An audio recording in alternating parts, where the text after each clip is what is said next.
Dariush Asadi is a London-based filmmaker currently working as a freelance scriptwriter for a viral YouTube preschool series for Omens Studios, an animation studio in Singapore. He is also a staff writer at Omens Studios for an upcoming animated mystery adventure television series. He studied BA film, where he trained to work in various placements, short films, and documentaries, fulfilling roles throughout all the departments and stages of the film. While pursuing his passion for writing, he is also working as a paid research assistant. Time management is something we discuss a lot, as Dariush juggled two part-time jobs, on top of working on university projects during the global pandemic. Listen to this episode to learn details about what is it like to write for animation, find out how he manages to collaborate on projects for studios in different parts of the world, and get inspired by his positive mindset to pursue your dreams. Enjoy! Hello Dariush, thank you for joining us today and welcome to the show. Hi, thank you for having me. For the beginning, can you please try to introduce yourself? So my name is Dariush and I've graduated from Middlesex Uni in 2019, studied film, and I've been collaborating on film and animation projects. Later on in my career and work experience, I've been working in mainly animation ever since I graduated. And that's why I aspire my direction to go to, writing and producing and collaborating in animation projects. I've always been interested in writing for animation and writing and collaborating on projects, and also writing as a craft. So I study every day. I follow people like Michael Jamin, who is a writer of 26 years of experience. And also I'm on a course with Pietro Schito, apologies if I'm not saying his name right, who is in Write for Animation. So I'm learning every single day about writing and story crafting and producing for animation and all of that. So yeah, it's a craft and I'm constantly learning so much about it. And so that's where I want to progress my career to. Yeah, sounds great. Never ending progress. Need to keep working on yourself. Yeah, whether it's for projects or for gigs or all that, or even applying what you've learned at my current job, my full-time job, to what I am working on now. So yeah, just learn as much as you can. That's my advice. We'll learn as much as you can. I agree. In my university, I directed my short dissertation film, and I also wrote it as well. It's called Not Wanted. That's not animated. It was like a British social drama. Once I graduated, I co-wrote and sound designed and was the co-creator of The Little Mermaid, which is a short animation film. That was a short dissertation animation film for animation student at the time in Middlesex Uni. He directed that and I co-produced that. After that, I found this company called Omens Studios. It's an upcoming animation studio that I'm staff writing for a pilot project called The Secrets of Grindelwald. It's a mystery fantasy series. It's like a 2D traditional mystery fantasy series. And I'm also currently working as a writer for an animation company in Singapore called Omens Studios for a preschool show. It's their viral YouTube preschool show called Leo the Wildlife Ranger. I'm working on their latest season as a screenwriter. So yeah, I'm working as that. And in my full-time job, I'm also a paid search assistant at a media marketing agency. So yeah, that's me, just, working full-time, but also collaborating on various projects here and there. I was going to say, sounds quite busy. You must have plenty of time to juggle all of those tasks. Yeah, it is a lot of time, yeah. I am very busy, but I am a, dare I say, workaholic. No, but I like to work on and collaborate on projects. And to stay productive, I guess. Yeah, to stay productive, yeah, because like in my office job, it's not creative at all. It sounds creative, but it's not. It's mainly like Google Ads. So like me working as that, it's not creative. It's mainly to do with attention to detail and focusing on putting things into the system and all of that. It's very interesting how it works. But once I go home, I just think I need to be creative.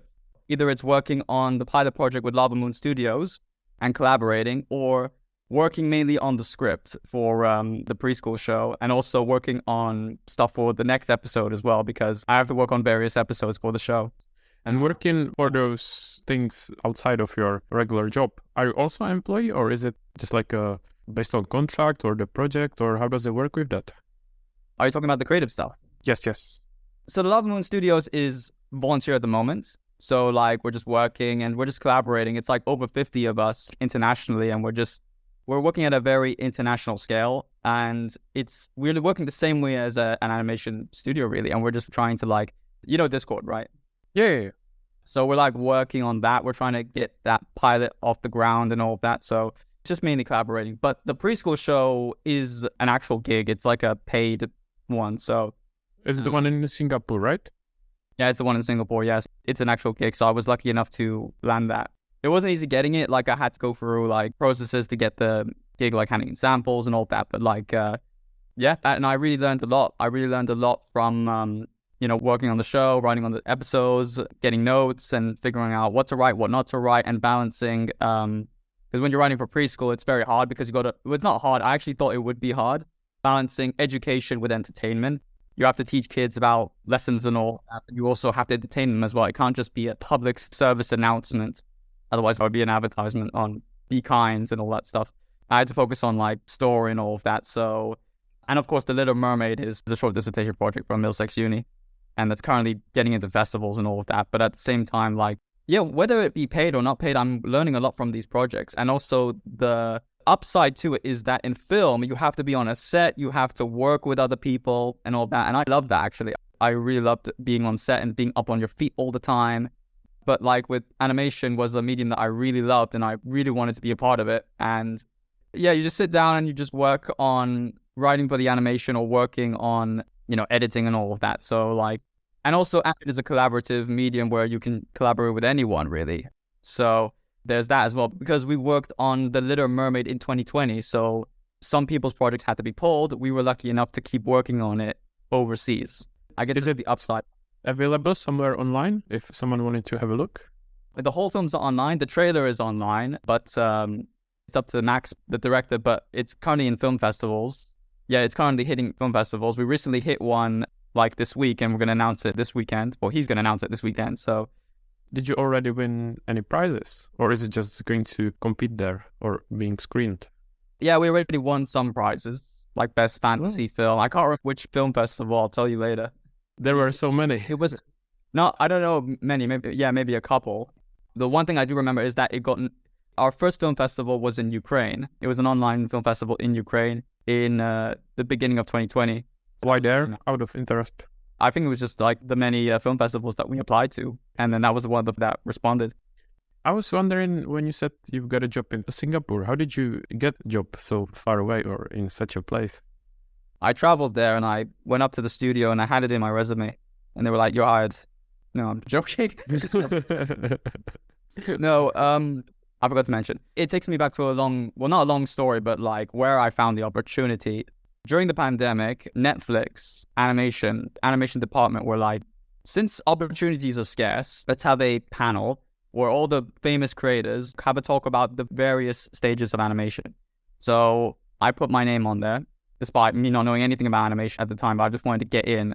Like 99% of me said like, do it. And the 1% was like, you're taking over someone's space who actually knows about animation. So I'd say no, but luckily I didn't listen to that 1%. But yeah, anyway, I went for it. And then during the Zoom sessions, and we saw all these famous people like Alex Hirsch, who's the creator of Gravity Falls, Elizabeth Ido, who's a storyboard artist on Summer Camp Island, and Jorge Gutierrez, who did Book of Life, all these great people. Anyway, people were putting their social media handles in the chat. It was like thousands of people putting their social medias. And then one person decided to take all of our social medias and put it on Discord network. So you have Discords like Rising Animators Den Network, Asians in Animation, so that's for Asian people in animation, and Rise Up Animation for people of color, and Black and Animated, so for Black people who want to get into the industry. So you have all these Discord networks that collaborate. There's a lot of people, over 5,000 people on maybe each of them. Yeah, so I'm in Rise Up Animation, Asians in Animation, and Rising Animators Den Network, so RAT Network. But I found this Singapore gig in Asians in Animation. So that's where I found it. They were looking for script writers, and I reached out. Yeah, I got the gig. Wow, well done. But Leo the Wildlife Ranger is a big show right now. It's not a TVC announced. It's not a TVA show where it's going to be announced and then released on YouTube and all that. It's a viral hit show, so I'm pretty sure I can talk about it. But like they said, okay, send us your writing sample. Because I was thinking like before the gig, I was like, oh, it's a preschool show. So I have to look through all of my child-friendly samples. Because when you want to be a writer or you want to be a filmmaker or whatever, you have to have something to show it. You have to have a reel. You have to have a sample. Samples like portfolio, right? Yeah. well, not necessarily a portfolio, but more like something that is tailored to the position, something that is tailored to the show. So I submitted my samples, and then they said, okay, cool. And then they gave me write a synopsis of a show and all of that, and read it back. And we just went through like the whole stages of like writing a synopsis, just testing if I can do the job, really, follow feedback and follow notes, because that's what writing is. When you're writing for someone else, you have to follow notes. And yeah, I eventually got through the stages, and they said like, all right, cool, we'd like to give you the job, or you're going to be one of the writers for the show. So that's how I got the job. And have they released any episodes yet, or is it still being prepared? Episodes in general? Yeah, loads, hundreds. Yeah, if you go to, it has an accumulative of, you know, like when you look at a YouTube page and you go at the about section and you have the amount of views, the total amount of views is a staggering over 355 million. That's a lot. It is a lot, but like that's the thing about kids content on YouTube is very popular. Remind me, what is it called again? It's called Leo the Wildlife Ranger. And any episodes you... No, I'm writing them now. Well, not now, but like I have to write the episodes and then submit like... Out of interest, how long does it take to write episodes? It's like a lot of stages, like writing the episodes, you do the research, and then you pitch it in a writing room. Like I had to wake up at 6 o'clock in the morning to do writing room sessions. Because of the time difference, right? The time difference, yeah.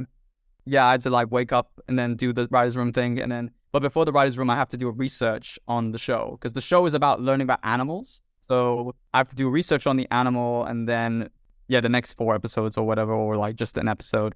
So pitch the idea, and then see if they like it, and come up with suggestions and all of that. And then write the synopsis. You know, it's the same as any animation studio, any film, any TV studio, really. Because when you watch an episode, you notice that like not just one name appears on the writing department. You have like 3 or 4 writers or whatever. So sometimes one person writes an episode in general, or more than one person writes an episode and all of that. But overall, it takes about a month tops to write an episode. Fully have it developed and all of that. And it's between 15 to 20 minutes, isn't it, the episode? Less, I think like 7 minutes. Each episode is it? Like... because I checked on YouTube and maybe it's something different. Yeah, those might be compilations. Oh, okay. Compilations. Yeah, it's possible. Okay, you're right. I see here it says mini episode. And for how long have you been working for them? I've been working with them I recently got the job, so I got it in February, I think. No, I think I got it in March. I can't remember. Like February or March, but this year. Yeah, it sounds cool. I didn't know, like, how does it work with this? And it's interesting to work for, a company from Singapore.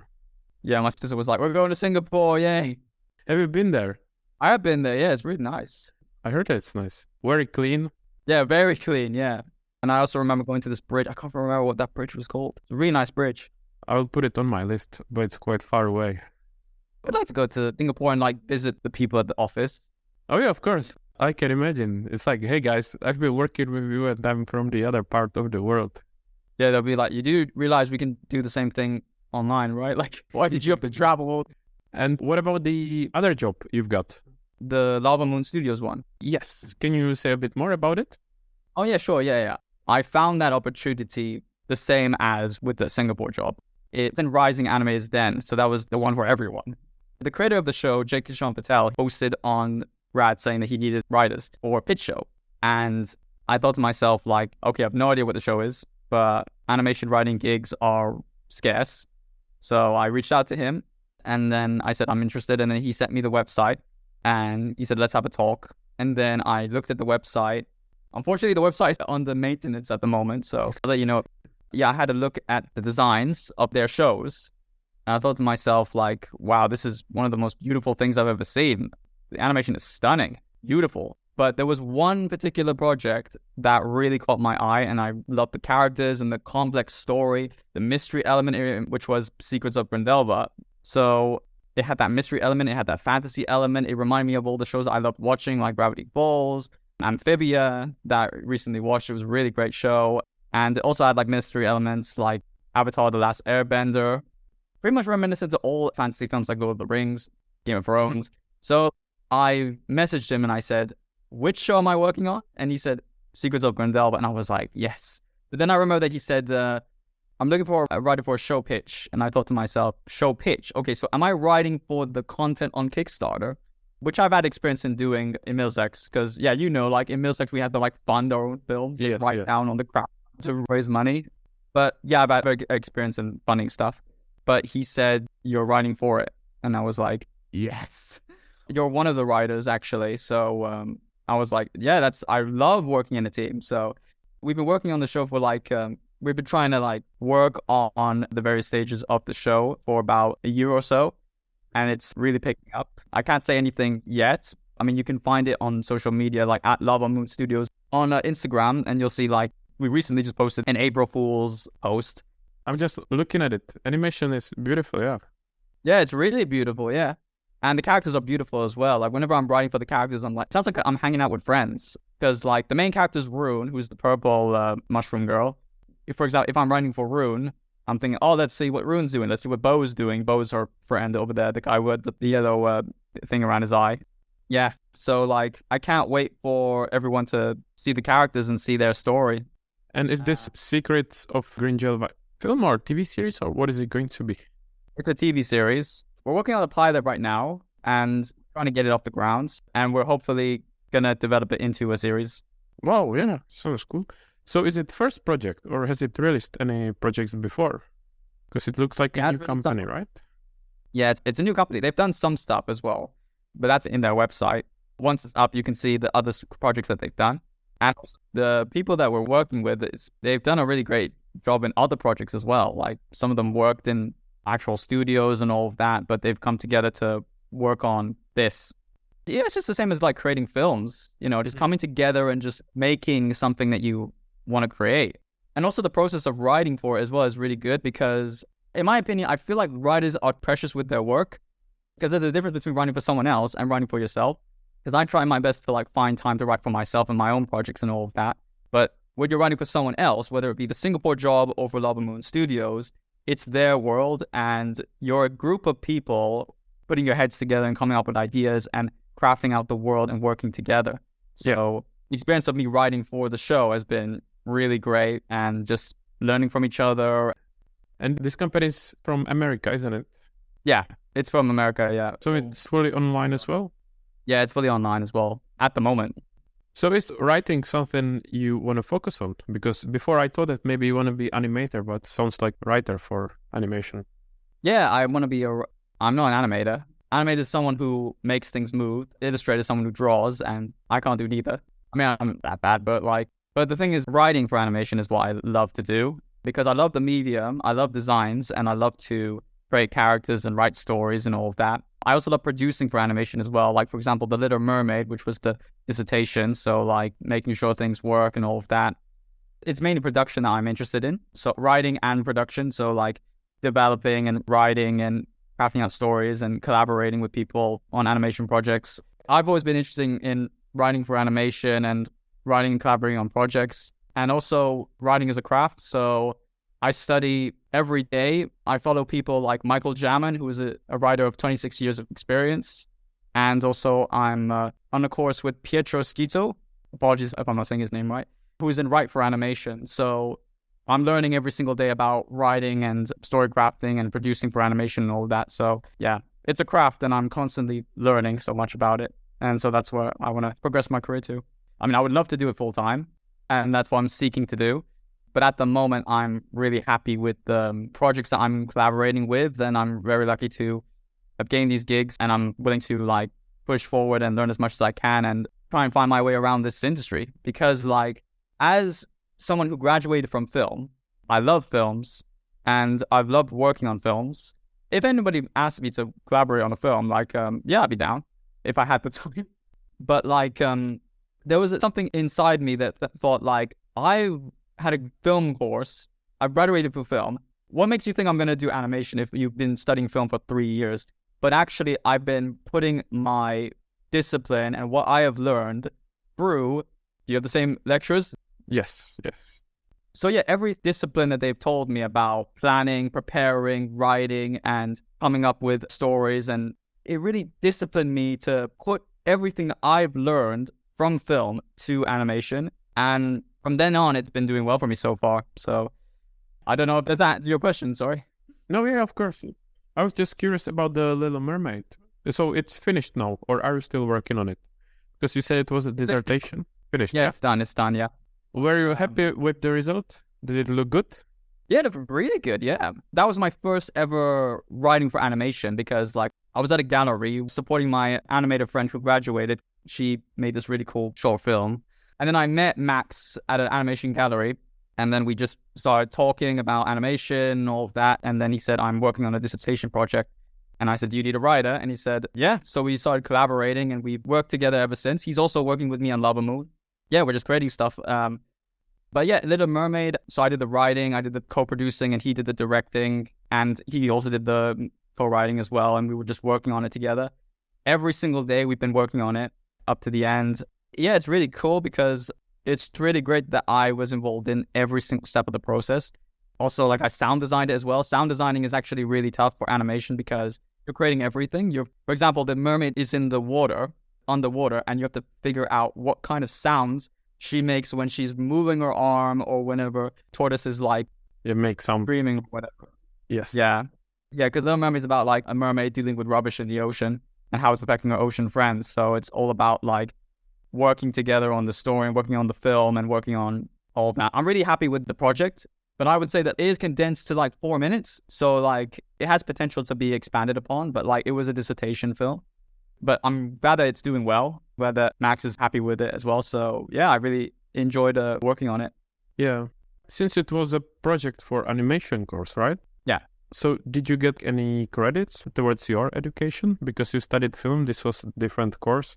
So did you work for it in your free time or did it somehow count towards your grade? No, it didn't count towards my grade. I did it in my free time. Yeah, I graduated and then I collaborated with Max. This was before the pandemic. And then when the pandemic hit, I was doing a gig play called Alice in Canning Town, which is like a theater thing in a playground.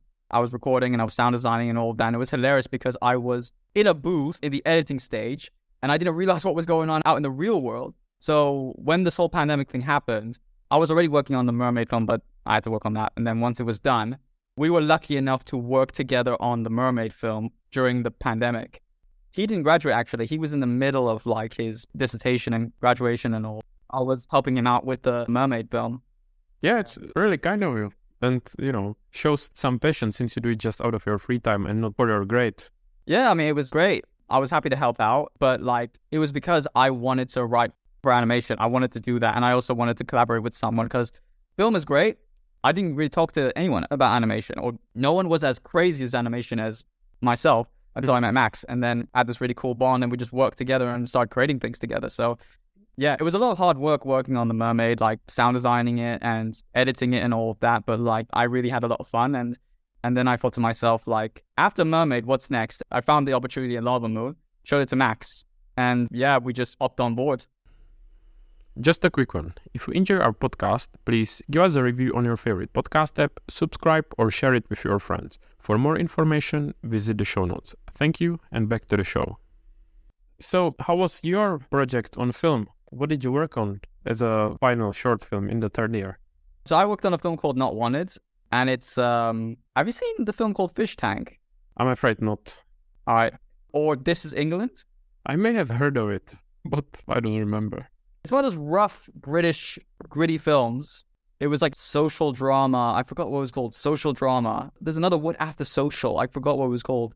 But yeah, that film was called Not Wanted, and it was like a modern fairy tale. Well, the film was about this boy who was living in a council estate, and his father's an alcoholic, and he's racist and xenophobic, and, abuses him a lot and all of that. And he's dropped out of school, so yeah, he's really depressed. And then he bumps into his classmate called Jamal, who is a Middle Eastern, well, not refugee, but he's not recently, but in the past, he has moved to London for a better life from his existing life. Not existing life, what happened, like the war in his country. So they bump into each other and they basically lie about how things are going. So you've got like this boy who is from a really rough background, and you've got this other boy who is from an affluent background, but there's something hiding behind him as well. So these two, they lie towards each other about how life is. So the main character is called Thomas, who's the boy with the, the awful father and all of that. And Jamal, and also Jamal has this mother who is very strict, very concerning of her friendship with Thomas. So it's kind of like the film was about xenophobia, basically. So yeah, it was a very daring film to make, especially when you're just a uni student. And I was trying to like channel the films like Andre Arnold, who made Ratcatcher, or Fish Tank. No, yeah, did she make? I'm sorry, it's been a long time since I've... No, I googled it, and Andrea Arnold made Fish Tank, directed and screenplay as well. Yeah, did she make Ratcatcher as well? Oh, Lynn Ramsey made Ratcatcher. Sorry, she made Ratcatcher. So it's all those like, or This Is England, you know, that kind of like Shane Meadows kind of film. So yeah, and I directed it, I wrote it, and I had a hand in the locations, and yeah. Quite a few roles. That was Must have been proper busy.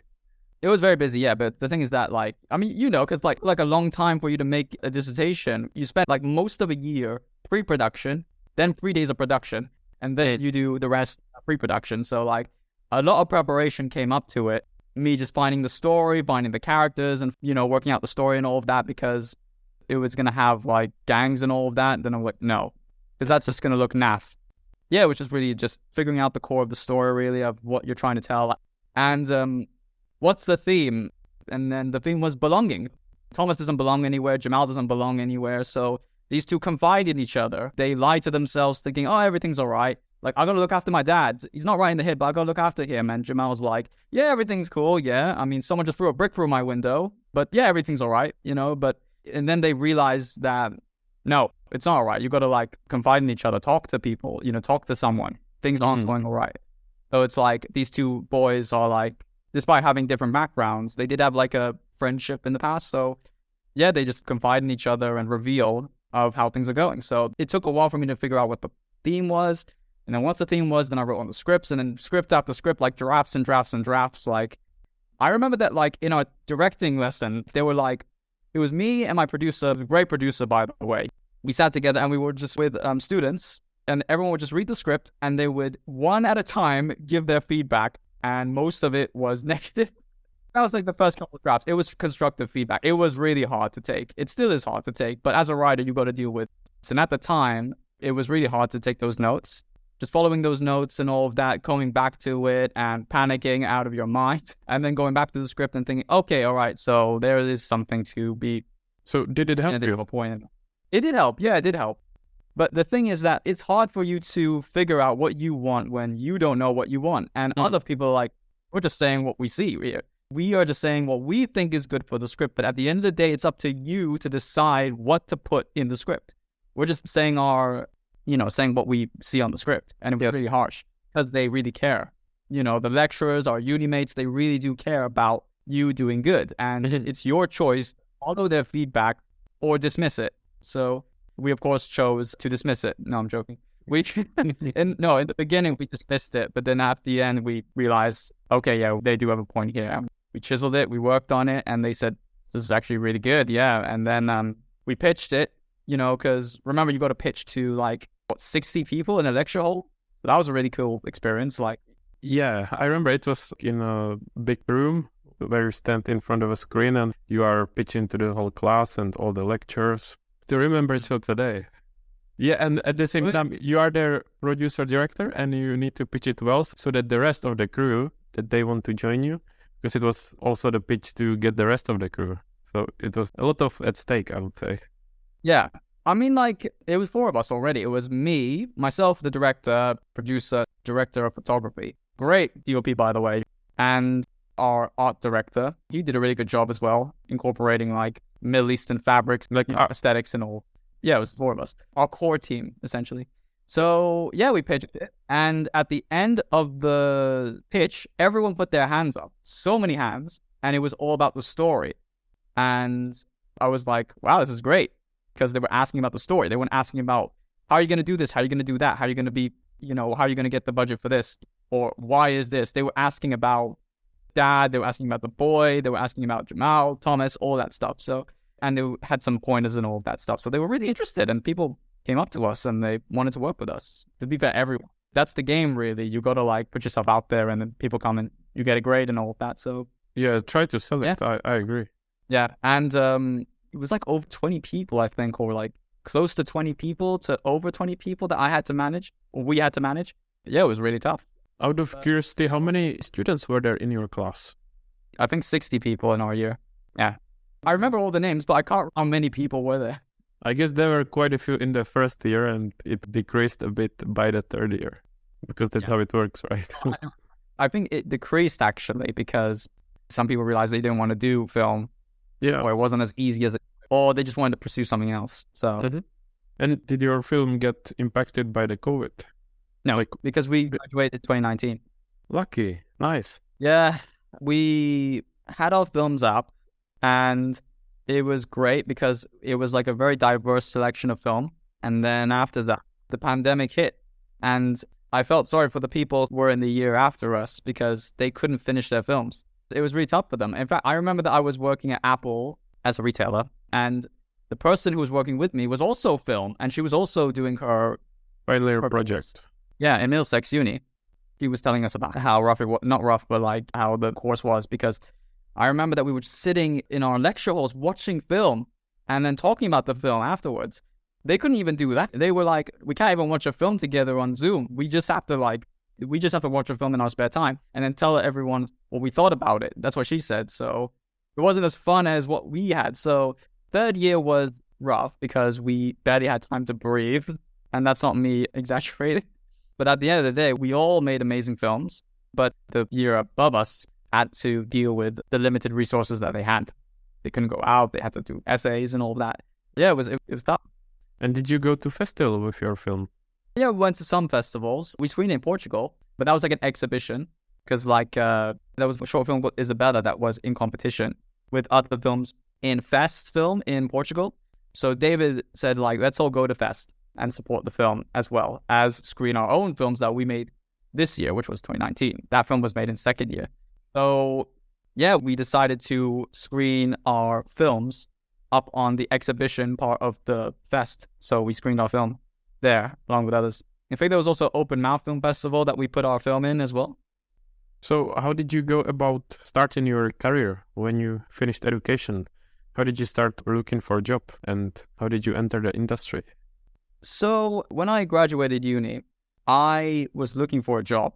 Oh yeah, I said that gig in Alison Canning Town. She had me for a gig, which was a theater in those theater plays that take place outside and then the audience watch it? Yes. She asked me to sound record it, so I had to follow people with a boom and record. And my other uni mates, they were the camera operators. So they were out there and they were filming the actors. Yeah, and they were really great. They were fantastic. These kids were amazing performers. So yeah, I was recording the dialogue and all of that. And then later on, afterwards, she told me to do the co-editing because it was already edited. So I just did the editing and all of that. So those gigs, those were paid and they eventually paid me. But other than that, I was looking for a stable job and I couldn't find one. It was really tough for me finding a job because the market was just oversaturated at the time. And then something happened with this whole pandemic thing that jobs were scarce. And also maybe I was looking in the wrong places like Mandy.com. It was all about having a plan before you graduate. You didn't have one? No. Yeah, that's my mistake. Should have had a plan. So I was focusing on gigs here and there, but all in all, it was tough. And then the pandemic happened and then I was working on The Little Mermaid and all of that. So just, again, collaborating on stuff. But then I found this thing called the Prince's Trust. Well, they had this digital TV course thing. And I went on it and I met people of different experiences. Sorry, what is this Prince's Trust? Oh, the Prince's Trust. It was founded by Prince Charles, I think. It's basically a course where they help young people get employed or they help young people start a business. Yeah, so it really helped me out a lot. Sorry, King Charles. He's now a king. Is it something that happens every year? It happens every year. Well, not every year, but it happens most of the time, really. Yes. So after I attended that course, they recommended me to go to this job fair where you have 3 interviews for 3 companies. So I was like, yeah, sure, definitely. And that's where I got Apple, the job where I was as a specialist. What does it mean, specialist? Is the person who advises people in the store? Yeah, is the first point of contact, really. So, yeah. If you go to an Apple store, you see somebody either holding an iPad and arranging your appointment or providing advice on the devices or recommending you, selling you, basically being a salesman. And my best description of the role was, it's like you're on a film set, but there is no film to be made because you're constantly up on your feet. It's a creative job and it's a really fast-paced environment. So it's like being in a film set. Were you into Apple, or was it a coincidence that you got a job in Apple? It was one of the job interviews that was in the job fair. I was a bit hesitant, but I was like, all right, fine, I'll do it. And yes, it's a pretty good company to work for. Yeah, because I can imagine there must be people who definitely would want to work there because they are big fans of products of Apple, right? Yeah, for sure. I mean, at the time, I didn't have an iPhone, so now I do. It was overdue because I work on a Mac all the time. And to have a phone that is an Apple device would be very handy because you're syncing things. Yeah, so I didn't just get it just because, I work in Apple. It was more like it's overdue. And also another job that I got whilst working at Apple was this digital marketing company called Graphic. It was a startup media agency for brands and all of that. So going up to the shops and saying, hey, do you need our services for digital marketing? So I was, again, bouncing to part-time jobs because Apple was part-time. That was part-time. So I was just working part-time. And also at the time I was finding Lava Moon as well. I was working on Lava Moon as well. So I was just working on any job that I could find. Once I finished a job, I would work on the mushroom show. Yeah, Secrets of Grendel was about mushrooms. Yeah, mushroom people. Yeah, that's what I was doing really. When you were talking about like gigs or careers and stuff like that, I understand, like, to the people who are in uni and then they graduate, they either make it or they don't, or they're working towards it, or they pursue something else. For me, it was a mixed bag. I was trying to get in, and then I got a few gigs here and there, and I was just working. I remember I was at a uni party last year, I think, yeah. No, I think it was 2 years ago. And one of my uni mates said, like, so what are you doing at the moment? I said, like, I'm currently working at Apple. And he said, Apple, what are you doing there? I don't know. It was lovely. And also one of my uni mates said, so what are you doing at the moment? I said, like, well, I'm working at a animation studio, but it was voluntary. And then he said, oh, you've made it. I was like, in my head, no, now I'm working, but so yeah, that's cool. But still, like, as a freelance, so not full time. So like, it's understandable that around that period of time, around the COVID, it was very tough to get a job because even the normal people that were employed then suddenly didn't have a job. And what about the people who wanted to start in the industry? It was even worse situation for them. Yeah, that's the thing. Like, I was one of them during 2020. I was thinking like, I'm lucky enough to work on The Little Mermaid. Even though it's not paid, it was a dissertation project. I was lucky enough to be creative. I just wanted to be creative. I just wanted to work on something creative like animation. I wanted to work on something like that. And I was lucky enough to work on that, to have something to work on, because the film people, they were like, can't work on anything. And also it was tough to find a job in the pandemic as well.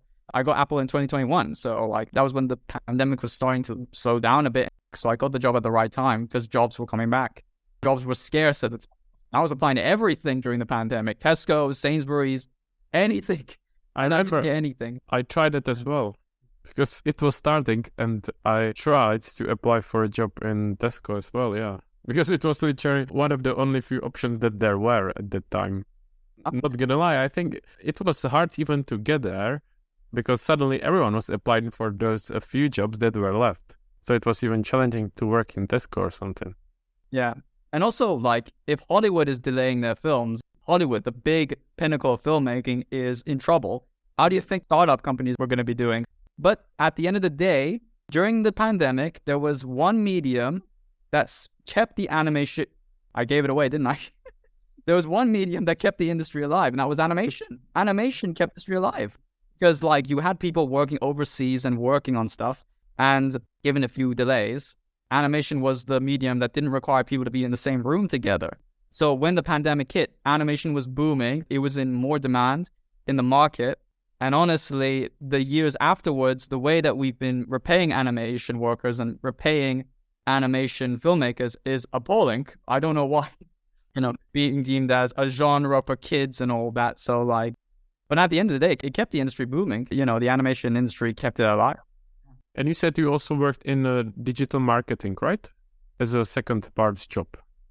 Oh yeah, I worked there full time, but like, it's called PPC, and that's pay-per-click. So if you click on an ad, you get, you know how it works really. If you click on an ad, the ad loosely, and then they rely on you to make the money. I mean, they rely on you to pay for something. So yeah, that's my job. Can you say a bit more? Like, what would you do there as a day-to-day? Okay, so I'm an assistant. So like, I'll give an example. if you type red shoes in Google, you'll see an ad in the search engine results page. So it's basically the advertisers are paying Google or paying us to, well, not us because we're an agency, but they're paying Google and we use Google to top other advertisers so that customers can click on the ad and purchase their product. So that's our job, set the ads, put it in the system, either write copy or they provide us the copy and we put it into the system and we advise them. We sort out the money, we sort out all that stuff. So my job as an assistant is balancing the money, doing email inquiries, attending client calls, speaking to the clients occasionally, answering email inquiries and all of that. So that is what you do now, right? Yeah, that's my full-time job. Because I know you mentioned before that on top of the part-time job in Apple, you had part-time job in somewhere else as well. Oh, yeah. That was a startup company that I was working. In 2021, I was working on 2 part-time jobs. One was a digital marketing company. That was a startup one that I got through Job Center. Yeah, but I forgot to mention, I was at Job Center during the pandemic, as most people were, helping us find jobs and all of that. So I found that through Job Center. And I also was working at Apple as well. So I was working at 2 part-time jobs. After that, I got a full-time job at the media agency because both of my contracts for Apple marketing agency were finished. So I went on that one. So that's my current job at the moment. And what were you doing in that startup company? Oh, yeah. I had to reach out to people who, like small businesses and pitch our services. It's really difficult, though, because small businesses are struggling, like with finding work and all of that. So, like, I had to, provide leads and all of that. Think about small businesses who need our services. Yeah, I can imagine. And how did you find the current job? Oh, yeah, through Princess Trust again. Yeah, as soon as my contracts ended, I went back to the job fair. And then they said, here's this opening. And then I was like, no idea what this is, but I'll give it a shot. I needed a job. So I went there and they said all right, cool. And then the second interview and then, I got the job. I mean, I would ask you how you find it, but I guess if you don't like it, you cannot really say it. Okay, I've got to be honest. I've never known about it. I've never known about how PPC works. And also, it's not creative. It's not animation. It's not film. It's not even marketing. It's just basically accounting for Google ads and stuff. So this isn't the field I want to get into. It's just that situation where you have to have a full-time day job so that you can use the job to work something out. And I'm doing good at the job. No one has problems with me. Touch wood. I'm doing fine. The people there are lovely. The people there are really lovely. And they are patient enough to teach me about how these things work. And they're generous enough to teach me about these things, about how to talk to clients and email inquiries and all that. So I am learning a lot. And it is really interesting how PPC works. It is really interesting how paid search works and how Google Ads works. It is very interesting because whenever I'm at a party or a mehmoni, which is a party in Farsi, because, when your family friends gather and when I say, I'm working as this, and then they say, so when I click on something, it's not going to affect my bank account, is it? I was like, no, it's not going to affect your bank account. Nothing is going to happen. It's just the advertisers' money. They're relying on you to buy something. It's like YouTube. In fact, the thing is, do you watch The Simpsons? Yeah, when I was younger, I used to watch it all the time. Do you know that part in The Simpsons where the guy says to Homer wants to do an advertisement, and the guy who's going to give him the advertisement for him, he says, do you know those annoying radio conversations where 2 people yammer back and forth? I invented those. And then Homer punches him in the face and he's completely unfazed and says, happens all the time. I feel like that. I talk to people about It sounds interesting. Yeah, I don't know much about this, so I will be curious to find out more. Probably next time because the time is running now. How long have you been working there? I've been working there for about a year. I recently got transferred to another agency. So I've been working in that field for 2 years. Not 2 years, about 11 months, 12, currently 14 months. So a year and a half. You still enjoy it? I'm an assistant right now. And I'm seeking to be full-time in the animation industry. This isn't what I want to do, honestly. It's not what I want to do. But it's fine. I'm working in an office job. It beats retail. It beats catering. You just sit on your ass and you just work on a computer. So no, it's understandable because it's, as you said, not your passion as animation. Yeah. In the beginning, when I was working there, I was frustrated. I wasn't doing well. And then I learned, take pride in what you do. Even if you're not working at something that you want to do, just take pride. So, yeah, I followed that advice. something that I've never had experience in. I just had to learn as much as I can and just work hard and fine now. But like, my goal is to find, gateway to pursuing a career in animation, whether it is one of our projects takes off, like the Lava Moon one, or the Singapore offers me a full-time one or whatever. But like, yeah, but I'm comfortable at this job because people are nice there. It's just, that's my full answer. I mean, fingers crossed that it works out. But I would finish it for today, and I would agree to do part 2 if you are up for it, because there are still plenty of things to discuss. Yeah, that would be lovely. I really enjoyed myself. I found it very interesting to discuss animation because I like animation as well, and I don't really know anyone who would know as much as you do or would be as passionate about it as you are, so it was a great chat, yeah. Thank you. Thank you for having me. Thank you for listening to Produced By. Subscribe to our podcast on your favorite podcast app, leave a review, or send us your feedback. For more information about the host, links from the episode, and ways to connect with us, visit the show notes. If you know someone who would be an ideal guest for our podcast, please get in touch. Thank you and see you soon.